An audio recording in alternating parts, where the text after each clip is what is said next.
ان لوگوں کے لیے سبق ہے جو راستے کی زندگی بسر کرتے ہیں، وہ بے دل نہ ہوں، انہیں اذیت ملے گھر سے باہر سے کہیں سے بھی، وہ اپنی راستے پر چلتے رہیں۔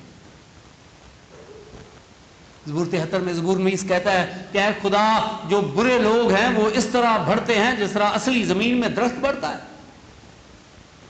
جبکہ نیک لوگ دکھ اٹھاتے ہیں۔